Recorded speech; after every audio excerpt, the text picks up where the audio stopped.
Bonjour à tous, heureux de vous retrouver sur notre média pour ce dernier dimanche de juillet.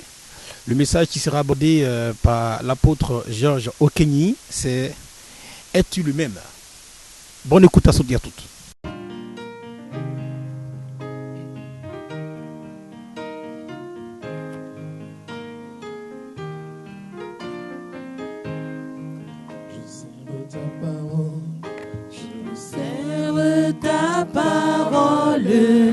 Je serre ta parole, je serre ta parole dans mon cœur, afin de ne pas pécher, afin de ne pas pécher, afin de ne pas pécher contre toi. Je serre ta parole, je serre ta parole, je serre ta parole dans mon cœur, afin de ne pas pécher, afin de ne pas pécher, afin de ne pas pécher contre toi. Je voudrais, avant de donner la méditation du jour, que on vous a annoncé, les diacres ont annoncé les communications du frère. Ne vous attristez pas pour ça.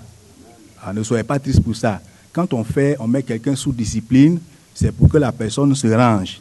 Notre souhait, ce n'est pas de rassembler des gens qui vivent dans le désordre. C'est pour que les gens comprennent et qu'ils aillent au ciel. Dans cette affaire, c'est parce qu'on a été indulgent. Sinon, il y a des complicités. Vous êtes à l'église. Si un frère vous parle d'un tel projet, il faut le faire connaître à l'église, il faut le décourager. Il y en a qui ont dit, va, il n'y a rien. Ce qui est fait, ça, ce n'est pas une bonne chose. Vous n'êtes pas de bons frères. Vous n'êtes pas de bons conseillers. Vous aidez les gens. Il ne faut pas encourager les gens dans le mal. On avait voulu prendre des sanctions contre tous ceux qui ont appris et qui n'ont rien dit. On avait voulu faire ça, mais on laisse faire. Si désormais, dorénavant, quelqu'un voit un frère dans le péché, dans le mal, et puis il se tait, si ton nom sort dedans, tu seras aussi mis sous discipline pour ça. Gloire au Seigneur. Voilà. Que Dieu nous bénisse. Nous allons donc écouter la parole de Dieu. Et le thème de notre méditation du jour, c'est « Es-tu le même ?» Bon, si quelqu'un peut aider notre frère, comme il n'y a pas d'interprète, vous pouvez vous asseoir à côté de lui. Mon ami, il faut t'asseoir à côté de lui, tu vas lui expliquer un peu. Qui peut bien faire un résumé pour lui? Yvon. Bon, voilà, Hachi. Ou bien il n'a qu'à aller au fond. Il n'est pas là? Jacques, il n'a qu'à venir. Il n'a qu'à venir s'asseoir à côté de lui pour lui expliquer. Apprenez anglais et formez-vous en anglais aussi. Hein? Ne parlez pas français seulement. Voilà. Oui? Tu parles BT français, c'est pas bon. Il faut ajouter anglais. Tu parles Aki et puis français, c'est pas bon. Hein? Tu parles Web et puis français, c'est pas bon. Il faut ajouter anglais ou bien chinois. Gloire au Seigneur. Maman Joe, bien traduit.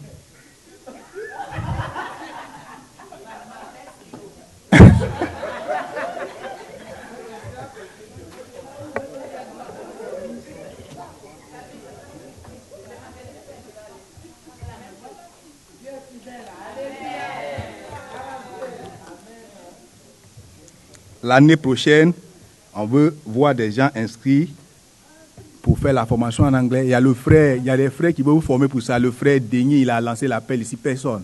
Il faut vous inscrire. D'accord. Inscrivez-vous à mon bureau. Il veut bien vous apprendre. Il est professeur d'anglais. Il veut vous enseigner ces choses-là gratuitement. Voilà. Alors, inscrivez-vous. Gloire au Seigneur. Voilà. Il a proposé ça à ceux qui ont fait l'effort pour ajouter ça à la discipline. Personne ne s'est inscrit. C'est important. Alléluia. Donc notre thème du jour, c'est « Es-tu le même ?» Voyez, pourquoi cette question? Voyez, lorsque nous lisons dans le livre de Ecclésiaste, Ecclésiaste chapitre 9,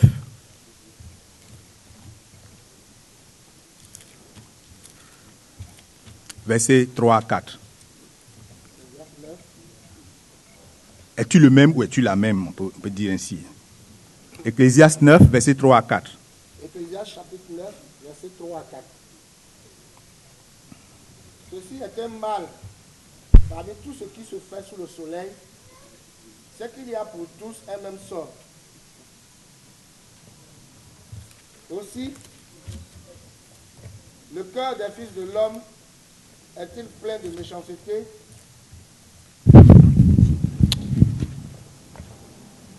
Je reprends. Ecclésiaste 9, 3 à 4. Ceci est un mal parmi tout ce qui se fait sous le soleil, c'est qu'il y a pour tous un même sort. Aussi, le cœur des fils de l'homme est-il plein de méchanceté, et la folie est dans leur cœur pendant leur vie. Après quoi, ils vont chez les morts. Car, qui est excepté?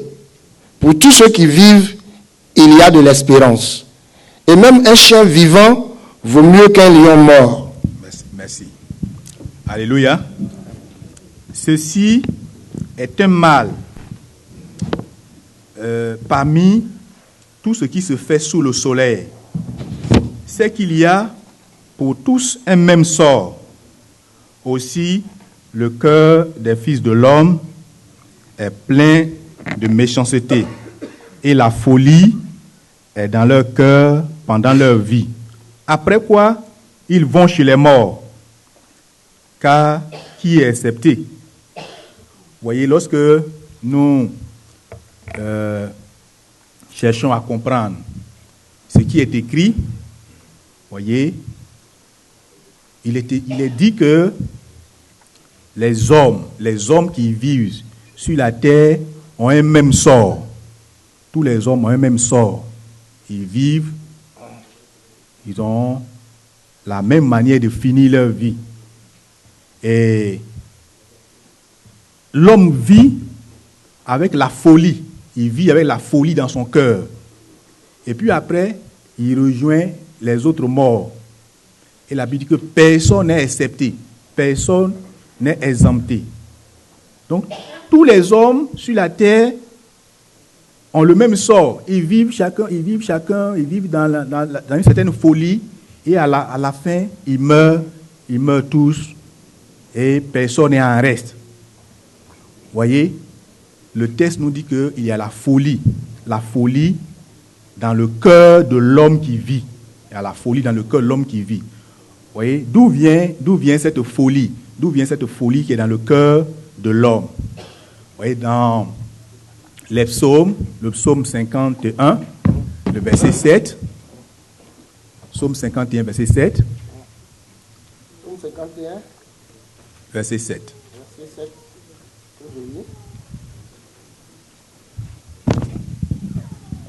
Voici, je suis né dans l'iniquité et ma mère m'a conçu dans le péché. Voilà. Je suis né dans l'iniquité. Ma mère m'a conçu dans le péché. Je suis né dans l'iniquité. David a dit, je suis conçu dans le mal. Je suis né dans le péché. Donc, comme il est né dans le péché, il est conçu dans le péché. Voyez, il naît et il grandit avec la folie. Il grandit avec la folie. Il grandit avec les mauvaises choses. Voyez, là, quand on parle de folie ici, c'est dans le sens figuré, ce n'est pas un problème mental seulement. Gloire au Seigneur, c'est toutes sortes de mauvaises choses, de mauvaises vies. Donc, l'homme naît dans le péché. Nos premiers parents, Adam et Ève, ont péché. Et tous, nous sommes leurs descendants, nous sommes issus de tout cela. Et donc, le mal est attaché à notre cœur. la folie est attachée à la vie de chacun de nous. Le péché est en nous. Le péché habite en chacun de nous. Et c'est pourquoi la Bible dit que c'est par la correction, c'est par la verge qu'on enlève la folie du cœur de l'enfant. Proverbe 22, verset 15. Tu vas lire ça également. Ce sont des textes que nous connaissons, mais tu vas tout de même relire. Verset 15. Que je lis. La folie est attachée au cœur de l'enfant. La verge de la correction l'éloignera de lui. Voilà. Donc, la folie est attachée au cœur de l'enfant. Et l'enfant qui est conçu dans le péché, l'enfant qui naît, il n'est pas propre. On le voit, hein, la peau est une peau douce, il sourit, mais dans son cœur, il y a quelque chose qui est caché, c'est latent, qui va se développer après. Et la Bible dit qu'il n'y a que la correction qui peut enlever ça. C'est-à-dire les enfants que nous mettons au monde, il n'y a que la correction, les fessées, la chicotte. C'est ça qui enlève le vol de leur cœur. C'est ça qui enlève le banditisme. C'est la correction qui enlève le mensonge. C'est la correction qui enlève ceux qui pissent au lit. Là, c'est la correction qui peut enlever ça. Gloire au Seigneur. Quand il sait que tu vas le taper, ça va pisser avant de dormir. N'est-ce pas? Voilà, c'est la correction. Si tu ne dis rien, tout le temps, il va faire ça, et puis tu vas laver. Oui. C'est la correction qui enlève tout ça de la vie de l'enfant. Dieu nous connaît. On est dans le péché et ça se développe au fur et à mesure. Si rien n'est fait, l'enfant va grandir et il va devenir bizarre. Vous voyez? Malheureusement, dans notre société ici en Europe, on dit de ne pas toucher les enfants. Et les enfants sont bizarres. Tous les enfants sont bizarres, ils nous fatiguent. Ils sont là, ils parlent seulement. Quand souvent tu vois certains, on dirait des animaux même. Et ils parlent, ils sont bizarres, on ne les comprend pas. Sans sagesse, sans respect. Ils disent c'est leur droit. Et on ne peut pas enlever de leur cœur cette folie. On dit de ne pas faire ça. Gare au père qui va vouloir enlever cette folie. Il va se retrouver lui-même quelque part. Gloire au Seigneur. Et lorsque nous grandissons, vous voyez, la verge, la correction ne peut pas tout enlever. Comme Dieu nous connaît et qu'il veut nous donner de l'espérance. C'est ce que la suite du verset dit. Dieu veut donner de l'espérance. Il nous permet d'écouter sa parole. Il nous permet de recevoir sa parole pour enlever de nos cœurs cette folie. Alléluia. Par la parole de Dieu, Dieu enlève la folie de nos cœurs. Par la parole de Dieu vient enlever cette folie qui est en nous. Nous sommes conçus dans le mal. En chacun de nous, il y avait un peu d'adultère, un peu de méchanceté, d'hypocrisie, d'orgueil. Il y avait tous ces péchés-là en nous. Voyez? Donc, par la parole de Dieu, Dieu enlève ces choses. Quand nous donnons au Seigneur, Dieu enlève ces choses. Pour ne plus que nous soyons les mêmes personnes. Alléluia. Pour ne plus que nous soyons les mêmes personnes. Dieu nous donne sa parole pour nous enlever cela. Si vous êtes assis ici ce matin, c'est parce que la parole de Dieu a touché un peu, quand même, n'est-ce pas? Ça a fait un peu d'effet. Ça a enlevé chez certains l'adultère, ça a enlevé chez certains le crime, ça a enlevé chez certains la sorcellerie, le brigandage. Il y en a qui ont appris karaté, mais ils ne peuvent plus utiliser ça. Parce que la parole de Dieu les a maîtrisés, n'est-ce pas? Ils avaient appris le karaté pour frapper les gens. Mais quand ils ont écouté la parole de Dieu, ils sont assis avec ça. Ils ne peuvent plus rien faire. Ils ont appris la boxe, ils ont appris les arts martiaux, mais ils ne peuvent plus utiliser ça. Parce que la parole de Dieu a enlevé cette folie, cette bagarre, ça a enlevé ça en eux. Gloire au Seigneur. La parole de Dieu nous a touchés et ça a enlevé un peu quand même, n'est-ce pas? Ça a enlevé un peu. C'est pourquoi on ne doit pas rester les mêmes. Il ne faut pas fermer tes oreilles à la parole de Dieu. Il ne faut pas boucher ton esprit, ton entendement. Il ne faut pas fermer ça. Il ne faut pas endurcir ton cœur. Il faut ouvrir ton cœur pour que la parole de Dieu enlève cette folie qui est en toi. Parce qu'en toi, en chacun de nous, il y a la folie. N'est-ce pas? Voilà. Il y en a qui volaient, qui mentaient, qui faisaient n'importe quoi. Ils buvaient, ils mettaient l'argent derrière les femmes. Beaucoup de pratiques. Ça, c'est une folie. C'est ce que la Bible appelle la folie. Et il n'y a que la parole de Dieu qui peut enlever ça de nos vies. Alléluia. Il y en a qui étaient de grands fumeurs, n'est-ce pas? Des soulards. Mais les ivrognes. Mais c'est la parole de Dieu qui a enlevé ça. C'est pourquoi aujourd'hui, quand tu vois ça, ça ne dit rien. Quand on te propose les cognacs, ça ne te dit rien. N'est-ce pas? Quand tu vois les gens prendre les cognacs, ça ne te dit rien. Voyez? Ça ne te dit rien parce que la parole de Dieu a agi dans ce domaine. Ça a enlevé le tabac, ça a enlevé la drogue chez certains, ça a enlevé les impudicités, ça a enlevé la masturbation, ça a enlevé les calomnies, ça a enlevé la prostitution. Ça a fait un travail. Et ce que la parole de Dieu a commencé, tu dois davantage te plonger dans la parole de Dieu pour que cette folie quitte totalement. Tu ne dois plus être la même personne qui est née dans le péché hier. Là. Tu ne dois plus être la même chose. Si tu gardes cette vie, tu vas rejoindre les autres morts. Tu vas avoir le même sort que les autres morts. C'est pourquoi le sage dit, le psalmiste dit, voyez, les hommes sur la terre ont le même sort. Parce qu'on n'enlève pas, chacun, ceux qui naissent, ils n'enlèvent pas de leur vie cette folie. Il est là, il va faire 40 ans, il meurt, on l'enterre. Un autre va faire 70 ans dans la même folie, on va l'enterrer, il va le rejoindre là-bas. Un autre va faire 100 ans, il va mourir, on va le déposer aussi là-bas. Et il a constaté que c'est le même sort, c'est la même vie. Et il dit que, lis la suite. Il dit la vie d'un chien même vaut mieux. N'est-ce pas? Parce que ça ne sert à rien de vivre. Verset 16. Non, Ecclésiaste. Ah, Ecclésiaste. Okay. Oui. Je te donne Proverbe. Le verset 4. Ecclésiaste, chapitre 9. Chapitre 9, à partir du verset 4. Je lis. Pour tous ceux qui vivent, il y a de l'espérance, et même un chien vivant vaut mieux qu'un lion mort. Voilà. Les vivants, en effet, savent qu'ils mourront, mais les morts ne savent rien, et il n'y a pour eux plus de salaire, puisque leur mémoire est oubliée. Merci. Gloire au Seigneur. Donc voici. C'est pourquoi, pendant que tu vis, il faut travailler à ce que la parole de Dieu enlève cette folie. Toute la folie qui est en toi, toutes les mauvaises choses qui sont en toi, il faut les enlever. Il faut les enlever en écoutant la parole de Dieu. C'est la parole de Dieu qui fait ce travail. C'est pourquoi on appelle ça l'épée. C'est l'épée de l'esprit. Quand tu écoutes la parole de Dieu, n'endurcis pas ton cœur. Parce que c'est cette parole-là que Dieu envoie. Ce n'est plus le fouet, ce n'est plus la verge que Dieu envoie. Ouais, imaginez que nos parents prennent maintenant des chicottes pour nous amener à la raison. Voyez, on est même plus fort qu'eux, n'est-ce pas? Il va y avoir des bagarres partout. Imagine quelqu'un qui a 60 ans ou bien 50 ans, et puis son papa dit, bon, il va enlever la folie de son cœur avec une verge. Mais son papa va se retrouver à terre. Parce qu'il est plus fort que lui.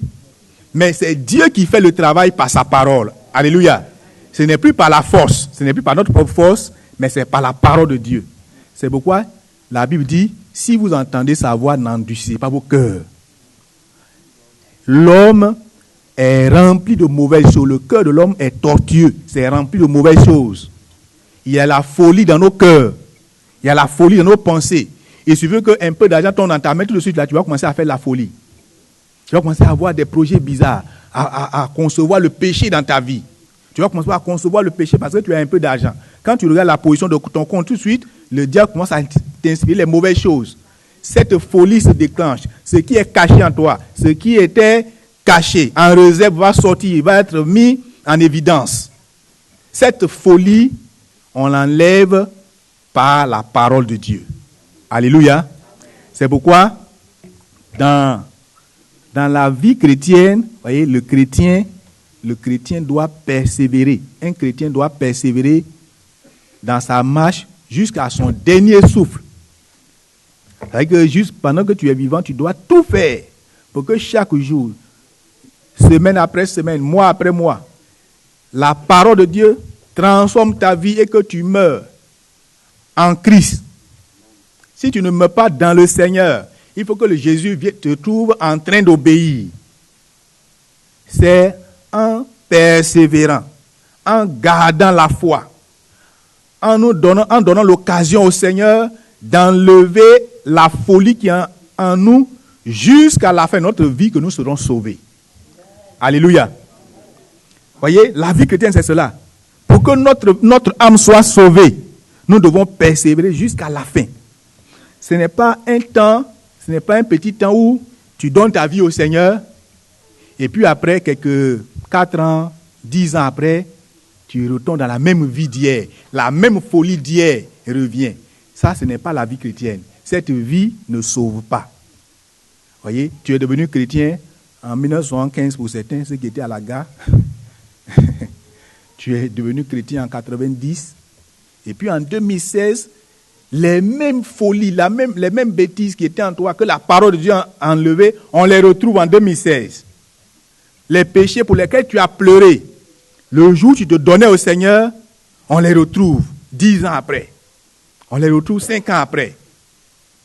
Comme Paul disait aux chrétiens de Galate, après avoir commencé par l'esprit, vous voulez terminer par la chair. Vous vous êtes donné au Seigneur. Vous vous êtes dépouillé. Dépouillé de la folie. Dépouillé de la mauvaise façon de vivre. Et puis quelque temps après, on les retrouve. Vous retournez à ce que vous avez vomi. Vous allez manger à nouveau ce que vous avez rejeté. Ça, ce n'est pas comme ça que nous devons mener la vie chrétienne.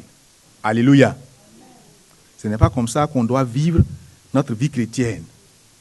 Si un enfant naît, un enfant qui naît, il est appelé à grandir, il est appelé à changer. Il ne doit plus rester le même enfant. Il ne doit plus être le même. Il doit grandir, devenir une personne adulte, mature, sage. Et dans la marche chrétienne, c'est cela. Dans la marche chrétienne, c'est cela.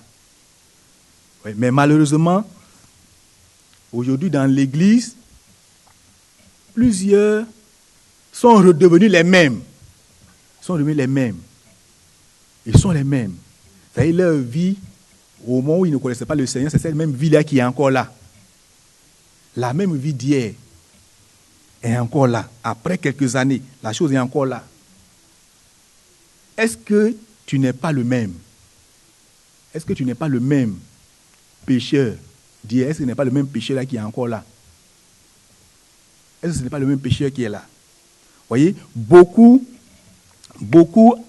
après quelques années, après quelques temps, vous voyez, ils sont dans l'église et ça devient comme un réseau d'amis. Un réseau d'amis qui sont là. C'est son frère, ils se connaissent depuis, ils ont été baptisés en même temps, ils ont de la même promotion de baptême. Donc c'est un réseau de gens baptisés à la même période, qui ne se sanctifient plus, mais ils se plaisent d'être dans l'église, parce qu'ils sont de la même génération de gens convertis, et ils sont là. Quand ils s'asseyent, quand ils s'assemblent, c'est les critiques, ce n'est pas les versets de prière qu'ils partagent, ce n'est pas les méditations, ce n'est pas les rendez-vous d'intercession de prière, ce n'est pas des programmes d'évangélisation, mais c'est les calomnies. Des gens qui sont en même temps, qui ont accepté le Seigneur en même temps et qui forment un réseau d'amis qui calomnient. Et ils ne se doutent de rien. Ils se plaisent dedans. Voyez? Ils se plaisent dedans. Ils se plaisent d'être dans l'église, d'avoir des amis dans l'église, d'être dans un réseau.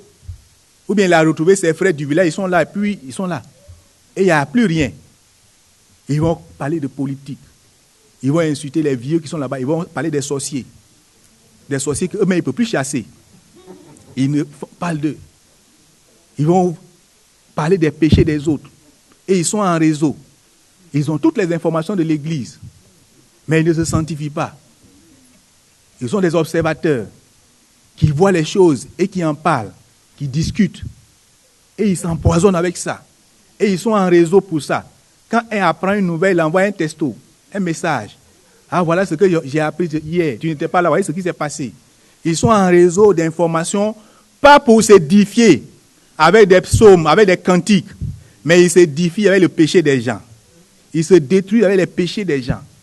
Et ils sont dans l'église. Ils vont parler des pasteurs, ils vont parler de leurs femmes, ils vont parler des diacres, ils vont parler des anciens, ils vont parler de tout, sauf leur vie. Ils sont en réseau pour ça. Ils sont connectés pour les mauvaises choses. C'est dangereux. Alléluia. C'est dangereux. Vous voyez, leur vie est la même. C'est la même vie. Ça n'a rien à changer. Ils ont fait quelques efforts, on les a baptisés, et puis après, ils ont laissé ça. Après le baptême, c'est fini. Ils ont oublié qu'ils sont baptisés. Il y en a même, si je leur demande leur date de baptême, ils ne connaissent plus. Qui les a baptisés, ils ne connaissent plus. Quel message on a prêché dimanche dernier, ils ont oublié. Parce que dans le réseau, on ne rappelle pas ces choses, on ne médite pas dans le réseau. On entretient les querelles, les calomnies. Et c'est ce qui reste dans leur vie. Gloire au Seigneur. Donc ils sont en réseau. Et c'est comme du formalisme. C'est comme ce sont des rituels religieux. On vient, on suit le dirigeant. Prions un peu, on prie. On va adorer maintenant le Seigneur. Maranatha, acclamons le Seigneur. Il suit tout ça, à la fin c'est fini. Sa vie ne change pas. Il est là pour obéir au Maranatha. Jésus revient. Alors que quand il va venir, tu ne seras pas avec eux. Tu te lèves. Nous, on te voit. Mais avec Jésus, ça ne sera pas comme ça. Tu es là pour obéir à ses principes. Maranatha. Alléluia. Comme il a fait. Alléluia. Tu es là pour faire Alléluia. Mais tu ne seras pas sauvé. On va créer des concepts pour vous distraire. Et vous ne serez pas sauvés. C'est devenu le formalisme. C'est la religion. C'est la religion. On se plaît dans ça parce qu'il y a des cantiques qu'on aime. Vous voyez, ça, tu es le même. Tu es toujours le même pécheur qu'on connaissait hier dans le village. Tu es toujours le même pécheur de Babès. C'est toi qui es là. Alléluia. Vous voyez, il y en a qui s'isolent. Quand c'est comme ça, ils s'isolent, ils ne touchent à plus rien. Il ne touche plus, c'est le doyen. Il ne touche plus, il observe, il connaît tout, mais il ne pratique jamais. Il ne participe pas, il s'isole. Et tu te plais dans ces choses. Il y en a qui sont là aussi, eux, ils sont captés par les prodiges, par les miracles. Ils cherchent qui fait les miracles. Lui-même, il ne fait jamais de miracles. Dieu ne veut pas faire miracle avec lui, c'est le miracle des autres, il cherche.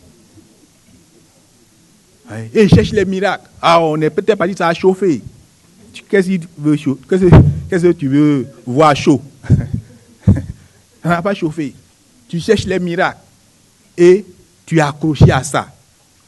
Tu es accroché au miracle. Tu es accroché au prodige. Tu n'es pas accroché à la parole. Pour que la parole de Dieu vienne enlever la folie qui est en toi. Et tu continues dans les mauvaises choses, dans les mauvaises pratiques. Voyez? Il y en a qui connaissent toute la Bible, mais ils ne pratiquent jamais. Ils vont réciter les versets. Ils les récitent très bien, mieux que même les pasteurs.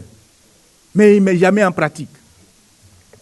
Ils sont là, à tous les rendez-vous. Ils sont à tous les rendez-vous, mais ils ne pratiquent pas. Est-ce que tu n'es pas le même pécheur?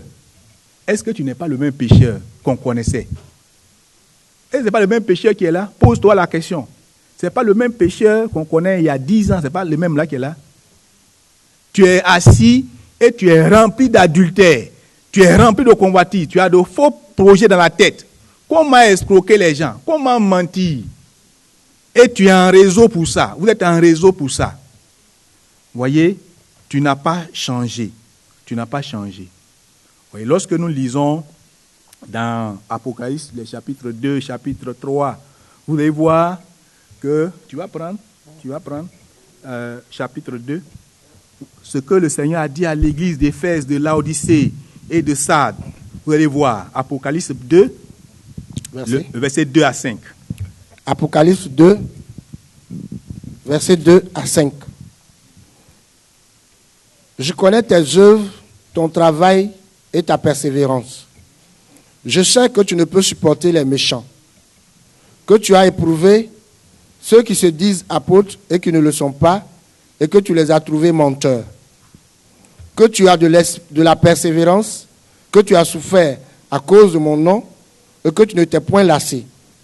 Mais ce que j'ai contre toi, c'est que tu as abandonné ton premier amour. Souviens-toi donc d'où tu es tombé, repens-toi et pratique tes premières œuvres. Sinon, je viendrai à toi et j'ôterai ton chandelier de sa place. Merci. À moins que tu ne te répandes. Amen. Voilà. Donc ici, le Seigneur dit à l'église d'Éphèse, je connais tes œuvres, ton travail et ta persévérance. Je sais que tu ne peux supporter les méchants, que tu as éprouvé ceux qui se disent apôtres et qui ne le sont pas, et que tu les as trouvés menteurs, que tu as de la persévérance, que tu as souffert à cause de mon nom, et que tu ne t'es point lassé. Mais ce que j'ai contre toi, c'est que tu as abandonné ton premier amour. Ouais. Alléluia. Et donc, à l'église d'Éphèse, Dieu disait que, Dieu dit, il connaît, ils avaient fait beaucoup d'efforts. Ils étaient des gens persévérants. Ils persévéraient. Ce sont des gens qui haïssaient le péché hier. Ils condamnaient aussi le mal. Ils ont travaillé, ils ont beaucoup travaillé. Ils ont beaucoup travaillé. Ils ont servi le Seigneur à un moment donné. Mais après, ils ont abandonné leur premier amour. Ils ont abandonné cela. Et ils sont retournés à autre chose. Ils sont retournés aux mêmes habitudes. Finalement, plus rien n'a changé. Il y a eu un temps de changement et puis un temps d'abandon, un temps de rétrogradation. Et souvent, c'est comme ça, nous menons notre vie. Nous menons notre vie. Les gens qui, dans l'église, hier, priaient beaucoup, ils ne prient plus. Quand tu l'invites à prier, il dort. Quand tu l'invites à une veillée, il murmure. Quand tu l'invites à prier, il dit, bon, fais pour toi, il est fait pour moi. Il ne peut plus, il a perdu cette habitude, il a perdu ce courage, ils ont perdu ça. Il a perdu ça. Des gens qui hier venaient promptement, agissaient promptement dans l'église, ne font plus ça, ils ont perdu leur premier amour. Ils ont perdu leur premier amour. Le courage qu'ils avaient hier, la force qu'ils avaient hier, la joie qu'ils avaient hier, ils ont perdu ça. C'est vrai, tu es peut-être découragé à cause du comportement de quelqu'un, mais jusqu'à quand ça va rester dans ça? On ne dira pas au ciel, Seigneur, si je ne suis pas sauvé, c'est série Émile. Si je ne suis pas sauvé, c'est pasteur Okenyi. Si je ne suis pas sauvé, en tout cas, il faut t'en prendre à eux d'abord. Ça ne se fera pas comme ça. Alléluia. Chacun paiera pour lui. Voilà. Toi-même, là, quand il faisait ça, qu'est-ce que tu as fait? Qu'est-ce que tu as fait? Quel effort tu as fait pour maintenir la ferveur spirituelle? Vous pensez que c'est les accusations, on va les régler au ciel? Chacun sera jugé selon sa vie. Bon, moi, je rétrograde parce que mon frère m'a énervé. C'est vrai, il t'a énervé. Et puis tu es parti. Mais qui a rétrogradé? C'est toi. Tu as abandonné la foi, c'est toi. Qui a perdu? C'est toi. Voyez? Il paiera pour ça, mais toi aussi tu paieras pour ça. Parce que tu t'es laissé avoir, tu t'es laissé conduire, tu t'es laissé influencer. Ressaisis-toi, bien-aimé, ressaisis-toi. Tu vas garder la mauvaise vie là pendant combien de temps? Tu vas garder la colère pendant combien de temps? Tu vas te maintenir dans les mauvaises pratiques pendant combien de temps? Tu vas demeurer dans cette folie là pendant combien de temps? Tu veux rester là pendant combien de temps? Alléluia. Faut lire ce que l'Esprit également a dit à ceux de Sardes. Chapitre 3. À partir du verset 1. 1 et 2. Apocalypse 3, 1 et 2. Écrit à l'ange de l'église de Sardes. Voici ce que dit celui qui a les 7 esprits de Dieu et les 7 étoiles. Je connais tes œuvres, je sais que tu passes pour être vivant et tu es mort. Voilà. Sois vigilant et affermis le reste qui est près de mourir, car je n'ai pas éprouvé tes œuvres parfaites devant mon Dieu. Rappelle-toi donc comment tu as reçu et entendu, et garde et repens-toi. Si tu ne veilles pas, je viendrai comme un voleur et tu ne sauras pas à quelle heure je viendrai sur toi. Alléluia. Donc, relisez ces passages à la maison. Voyez, je connais tes œuvres, je sais que tu passes pour être vivant et tu es mort. Il y en a qui font ça aussi. Ils donnent l'impression d'une vie chrétienne superficielle.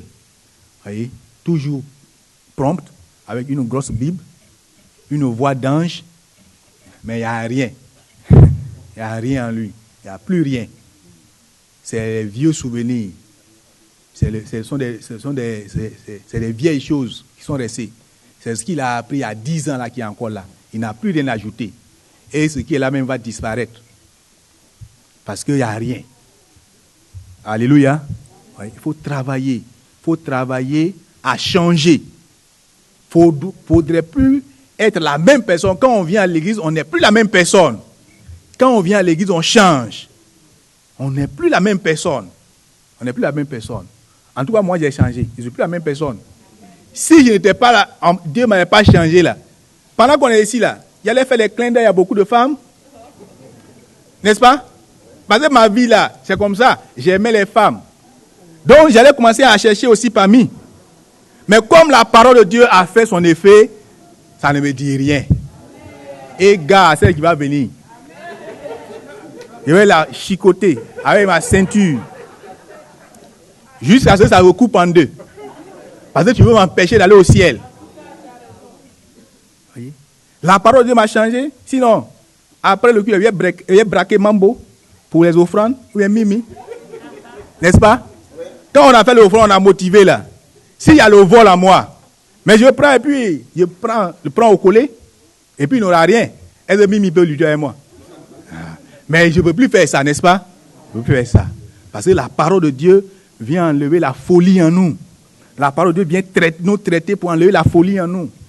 Et il ne faut pas demeurer dans cette mauvaise vie-là. Il ne faut pas demeurer dans cette mauvaise vie. Il faut changer. Il faut donner ton cœur. Il faut être docile pour que la parole de Dieu te transforme. Alléluia. Vous voyez, c'est ce dont nous parlons. Ce n'est pas une affaire de j'ai duré dans l'église. Tu peux durer dans l'église et puis ne pas être transformé. Il y en a qui ont duré, mais qui sont des païens, des gros païens. Même ceux qui sont dehors sont mieux. Ils sont dans l'église. Ils sont pires que ceux qui sont dehors. Ceux qui sont dehors, ils continuent de vivre comme ils veulent. Ça, c'est bien. Ils profitent même du péché, c'est mieux. Il y a quelques plaisirs dans le péché. Ils profitent de ça, c'est mieux. Et à la fin, ils vont rejoindre les autres morts, n'est-ce pas? Voilà. Ils vivent dans leur folie. Ils vivent dans leur folie et après ils vont rejoindre les autres morts. Ça, c'est mieux. Mais se faire distinguer comme chrétien, comme croyant, venir ici en hiver, en été, en automne, venir braver toutes ces choses, venir là, et puis laisser la folie dans son cœur, ça c'est encore une autre folie. C'est encore une autre folie, c'est grave. C'est une autre folie. Pourquoi tu veux rester le même? Pourquoi tu veux rester le même? Malgré tout ce qu'on vous dit, malgré toute la parole, malgré tous les prédicateurs qui passent ici cette chair pour vous parler, pourquoi vous voulez rester comme ça? Il suffit qu'il y ait un petit rassemblement, on va finir tout de suite en parlant, deux vont finir en querelle derrière la bagarre. Quelle est cette église où on vient écouter la parole de Dieu et puis on fait la bagarre après? Quelle est cette église où on enseigne la vérité et puis les gens ne changent pas? Ils continuent de murmurer, de se plaindre à deux, à trois. Quelle est cette église? Quelle vie chrétienne nous voulons présenter? Quel visage nous voulons présenter à Dieu? Il y a un sujet, ils ne vont même pas avoir le temps de bien s'informer. Et puis ils sont là, ils vont mentir. Ils vont faire des commentaires. J'ai écouté quelqu'un parler de la vie d'un autre que je connais. Mais ce que la personne est venue me dire, et puis ce que moi-même, la vérité que je sais là, c'est totalement opposé. Je lui ai dit, mon frère, des choses comme ça, il faut quitter dedans. Tu n'as même pas l'information. Tu n'as jamais eu d'entretien avec la personne. La personne ne t'a jamais parlé. Mais ce que tu en es de raconter là, c'est comme si tu vis avec lui, tu dors avec lui. Tu vas te tuer pour rien, tu vas mourir pour rien. Tu as une mauvaise information. Tu n'as même pas la bonne information. Et puis tu murmures, tu te plains. Tu vas mourir. Alléluia. Voyez, après avoir donné notre vie au Seigneur, après avoir cru, c'est pour que nous nous laissons transformer, jour après jour. Tous les programmes que nous faisons à l'église, toutes les activités que nous menons à l'église, c'est pour que nous ayons l'occasion d'entendre la voix de Dieu, pour que la parole de Dieu nous parle. Il y en a quand ils entendent cette parole, quand ils entendent la parole de Dieu, ils disent, oh, c'est pas moi. Ça, c'est les autres. Moi, ils ne pêchent pas, c'est les autres. Et ça, c'est pas moi. Ça, c'est dépassé. Nous sommes en France. Ça, c'est dépassé, on est en Europe. Vous exagérez. Non, le message de Dieu est universel. Il n'y a pas un évangile pour l'Afrique. Il n'y a pas un évangile pour les Européens. C'est la même parole. La même parole. C'est pourquoi il faut aimer cette parole. Il faut aimer la parole de Dieu. Il faut accepter que la parole de Dieu fasse son effet dans ta vie. Il faut accepter ça. Il faut aimer ça. Il faut aimer ça. Sinon, nous perdons du temps, bien-aimés. Nous perdons du temps. Nous nous fatiguons. Nous perdons le temps. Et on est là, tous les dimanches, on vient. C'est la même chose. Il faut refaire. Il faut reconsidérer ta vie. Il faut refaire ta vie. Il ne faut plus faire comme les religieux. Il ne faut plus vivre dans le formalisme. Il ne faut plus vivre comme quelqu'un qui n'a jamais entendu la voix de Dieu. Il ne faut pas vivre comme ça. Voyez? Il faut faire un effort. Chaque jour, il faut t'examiner. Il ne faudrait pas que la parole de Dieu s'éloigne de toi. Il ne faudrait pas que la parole s'éloigne de ta bouche. Chaque jour, il faut regarder, il faut plonger les regards, examiner la parole de Dieu et puis changer. Ce n'est pas en courant de gauche à droite, en changeant ceci, cela. Non. C'est par la parole de Dieu que Dieu enlève la folie en nous. Si quelqu'un de son vivant ne donne pas l'occasion à la parole de Dieu d'enlever la folie qui est en lui, tu vas mourir. Dans tous les cas, je ne suis pas en train de prophétiser votre mort. Mais la Bible dit que nous tous, nous allons mourir. Lorsque nous allons mourir, si on n'a pas changé maintenant, on va rejoindre les autres morts. On va avoir le même sort que les autres. Mais Dieu ne veut pas que nous ayons le même sort que tous les autres morts. Amen. Il y a de l'espérance pour les enfants de Dieu. Ceux qui entendent la voix de Dieu, Dieu veut changer leur vie. Dieu veut changer leur vie pour ne pas qu'il ait le même sort que les autres. Alléluia. Les gens qui sont morts, qui n'ont pas connu Christ, Dieu ne veut pas que tu aies le même sort que ceux-là. Dieu veut que tu vives avec lui éternellement. Mais c'est à condition que tu donnes ta vie au Seigneur et que maintenant, par sa parole, il fasse un nettoyage. Il fasse l'entretien de ta vie. Qu'ils enlèvent les mauvaises choses de ta vie. Il y en a, quand ils écoutent la parole de Dieu, il y a ceux qui les arrangent, ils acceptent ça.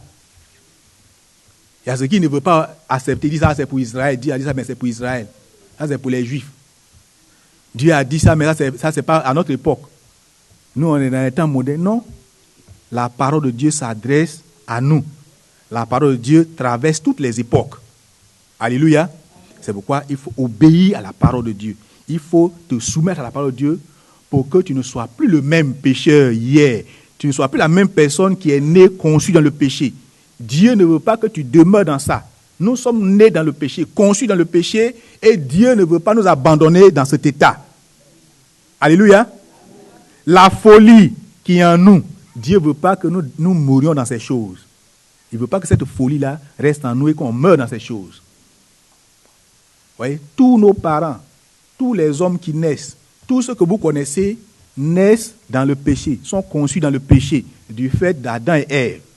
Mais pour l'Église, pour ses enfants, Dieu leur donne l'occasion, voyez, d'enlever de leur vie, de leur cœur, cette folie, afin qu'ils soient des hommes nouveaux, n'est-ce pas? Des gens régénérés, affranchis. C'est cela. C'est cela. Dieu ne veut plus que tu sois le même personnage, la même personne qui est née hier, qui avait en lui la folie. Dieu ne veut plus que tu sois comme ça. Il veut enlever ça, mais par sa parole. Alléluia. Par sa parole. C'est pourquoi il faut accepter la parole. Il ne faut pas trouver la parole de Dieu trop dure. Il ne faut pas trouver ça trop dur. Quand Dieu parle, c'est pour nous faire du bien, n'est-ce pas? Quand Dieu parle, c'est pour changer notre vie et c'est pour nous faire du bien. C'est pourquoi il faut accepter ça. Et celui qui ne va pas accepter, il se fait du mal. Celui qui désobéit se fait du mal. Tous ceux qui n'ont pas cru au Seigneur, tous ceux qui n'ont pas donné leur vie au Seigneur pendant qu'ils vivent, qui n'ont pas encore donné leur vie au Seigneur, ils vont mourir. Mais ils vont rejoindre les autres morts. Ils vont avoir le même sort que les autres morts. Parce que la folie est restée en eux. Ils sont morts et ils vont rejoindre les autres morts. Mais nous avons cette grâce d'entendre la voix de Dieu. On a cette grâce d'écouter la parole de Dieu. Pour ne pas que nous vivons dans la folie. Nous vivons dans les mêmes folies. Si on n'est pas venu à l'église, on peut comprendre que ceux qui sont dehors, ils n'ont pas encore entendu. C'est pourquoi il y a en eux la folie. Il y a encore en eux des mauvaises choses. Mais nous qui sommes à l'église, nous qui sommes venus ici et qui entendons la voix de Dieu, comment tu peux écouter la voix de Dieu? On va te parler sur le péché. On va te parler de pornographie. On va te parler de masturbation, d'impudicité, d'adultère, de mensonge, de vol de calme. Et puis, tu fais comme si tu n'as rien entendu. Pourquoi? Après tant d'années, tu n'as rien reçu. Pourtant, tu as reçu. Pourtant, tu reçois tous les jours. Et Dieu te parle. Toi-même, tu sais que ce n'est pas bien. Et tu fais exprès. Il y en a qui commettent le péché exprès. Ils font comme si Dieu ne les voit pas. C'est toi qui ne le vois pas, mais lui, il te voit. Alléluia. Dieu là, c'est toi qui ne le vois pas, sinon lui, il te voit. Comme on ne le voit pas, on pense que personne ne nous voit. N'est-ce pas? Mais il te voit. Il n'a pas besoin que quelqu'un vienne lui faire un rapport. Il n'a pas besoin que quelqu'un vienne lui dire, voyez ce que Bonnie a fait, voyez ce que l'autre a fait. Non, non, non. Dieu sait ça. C'est pourquoi il faut changer. Dieu nous voit. Il faut changer. Quelles que soient les circonstances, quel que soit là où tu te trouves, il faut changer. Alléluia. Vous voyez, bien-aimés, c'est pourquoi Dieu nous donne l'occasion de venir. C'est pour que nous puissions recevoir et changer. C'est pourquoi il faut accepter. Un chrétien normal, un chrétien normal qui vient à l'église, il prie à la maison, n'est-ce pas? Il dit, Seigneur, comme il y a en moi la folie, mets ta parole dans la bouche de ton serviteur. Pour que si je viens, la folie qui est en moi là, tu l'utilises pour dire ça, pour que je vais changer. C'est la prière que vous devez faire pour moi, n'est-ce pas? Priez pour ça. Et vous devez avoir soif d'entendre la voix de Dieu. Donc avant de venir, vous priez. Seigneur, dimanche prochain, dis au pasteur au Kenya ce qui est caché en moi, il n'a qu'à dire ça, pour que je change. Moi aussi, en priant pour vous, il dit, Seigneur, mets en moi les bonnes choses pour que je puisse parler de la folie des gens. Et qu'ils changent. C'est comme ça. Mais là, qui viennent, quand on parle, mais ils sortent. Pendant qu'on prêche, ils sortent. Il n'est pas venu pour la parole. Et il vient au culte, il ne reçoit rien. Il retourne avec sa folie. Tu vas lui demander, il dit, bon, le culte était bien. Et le culte, il dit, non, en tout cas, c'était merveilleux. Et puis il s'arrête là. Il n'a rien reçu. Il va repartir à la maison avec sa folie. Il va repartir avec ses bêtises. Et dimanche prochain, il vient. Il y a beaucoup de querelles entre nous parce que la folie, là, on ne donne pas l'occasion à la parole d'enlever ça. Donc quand on se retrouve, c'est la bagarre. Autour de la nourriture, c'est la bagarre. Il y a beaucoup de folie en nous. Il y a des gourmands, il y a des méchants. Il y en a qui n'aiment pas donner de nourriture. Donc quand l'autre mange, il se fâche. C'est ça. C'est cette folie-là qui fait qu'après les repas, il y a la bagarre. Il y a encore la folie en nous. Il y en a qui sont méchants. La méchanceté est là. S'ils voient les gens manger, ils souffrent. Non, cette folie est là. Tu vas finir par donner un coup de poing à quelqu'un. La folie en nous. La folie en nous, c'est pourquoi nos agapes se terminent par des disputes, des palabres. La folie en nous, là où on doit se rassembler pour se réjouir, quand on finit, on va en queue de poisson. Parce qu'il y a encore la folie en nous. Il y a encore la folie en nous. Il y a la folie en nous en cause. C'est pourquoi, quand il y a une situation, l'autre va raconter n'importe quoi, l'autre va mentir. Il y a la folie en nous. Jusqu'à quand nous allons vivre avec cette folie pour nous détruire, pour nous déchirer? Jusqu'à quand nous allons vivre avec ces choses? Nous sommes l'Église. Nous sommes en Europe. Les gens qui sont dehors peuvent vivre avec leur folie. Mais toi qui viens ici, il faut que cette folie la quitte. Alléluia. Voilà. Il faut que cette folie la quitte. Il faut te débarrasser de ça. Mais c'est par la parole de Dieu. C'est par la parole. Voyez, Jésus a dit, je suis le chemin, la vérité. Il est venu nous donner cette vérité. Paul a dit, je suis établi prédicateur et apôtre pour enseigner cette vérité. C'est pourquoi je suis là. Pour que chacun écoute et qu'il change. Il ne faut plus être la même personne d'hier. Il ne faut plus être l'enfant d'hier qui vivait dans le péché. Il ne faut plus l'être. Il faut changer. Es-tu le même? Si tu es le même pécheur, il faut changer. Que le Seigneur nous bénisse.